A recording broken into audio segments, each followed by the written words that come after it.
wilayah Rantau Bais, pengelolaan Rantau Bais, Kecamatan Tanah Putih, Rokan Hilir lah. Ya kita pun ya usaha juga, kita usahakan juga untuk mematikannya kan begitu. Tapi ya cemana, apalagi segala macam di sini mesin tak ada untuk mengapa mematikannya. Hanya tenaga manual lah istilahnya pakai timba itulah. Tapi memang kebanyakan di sini sering terjadi kebakaran lahan, Pak ya. Kalau kemarau, Kalau kemarau. nah, terjadilah itu. Tidak ada dari pemerintahan kabupaten, Pak, misalnya melihat daerah ini rawan kebakaran, saran-sarannya. Kalau untuk selama ini tidak ada lah istilahnya untuk memandang istilahnya ya cemana dibilang hanya tengok kebakaran setiap tahunnya. Asal kebakaran setiap tahunnya ya namanya tanah gambut kan begitu ya. Jadi ya macam mana lahan yang udah ada pun ya terbakar, habis tanam lagi kan begitu. Tapi tidak ada langkah-langkah yang disiapkan misalnya pemerintahan Kabupaten Rokan Hilir menyediakan mesin buat bantuan untuk masyarakat. Untuk selama ini belum ada. Jadi ya kita pun mohon ke sana ya belum bisa dipastikan untuk ditanggapi kan begitu.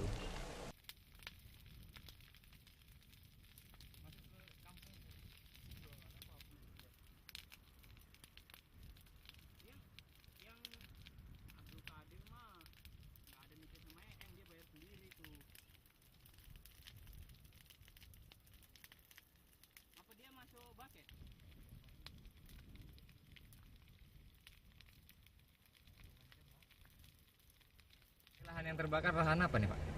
Lahan sawit. Lahan sawit, lahan gambut juga ya? Ya gambut, memang gambut. Punya siapa, Pak? Yang punya Pak Sagala. Pak Sagala ya. Iya. Bapak tahu proses kejadian kenapa ini terbakar? Kurang tahu percis Pak. Soalnya aku kemari tadi rencana mau kerja juga nyemprot kan gitu. Jadi begitu aku nyampe pas di jembatan ini, apinya sudah nongol di jalan gitu. Itu pun tadi masih ada anak buah orang sebelah Pak Haji itu teriak-teriak istilahnya tah dari mana asal usul apinya kan gitu. Jadi awak pun sama-sama teriak kami dari sini. Terus kujumpai bapak itu kami berusaha juga sementara tadi nolong lah. Waktu masih dia belum begitu besar kan apinya. Kami timbal lah pakai ember gitu tadi. Jadi nggak tolong terpaksa lah kasih informasi sama yang punya. Tapi itulah sampai sekarang belum nongol dia kan gitu. Kalau di sini memang sering terjadi kebakaran ya Pak? Iyalah kalau kemarau-kemarau gini itulah kerjanya gitu. Bencana kabut asap yang terjadi pada minggu yang lalu sesungguhnya bisa diklasifikasikan bukan sebagai bencana.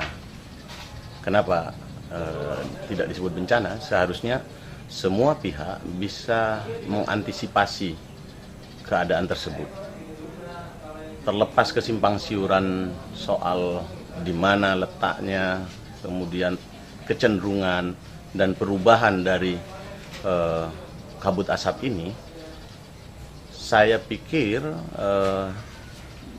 pemerintah, perusahaan dan masyarakat bisa mengantisipasi munculnya asap yang akan mengganggu baik aspek kesehatan, aspek transportasi maupun sampai hubungan bilateral dan dengan beberapa negara tetangga.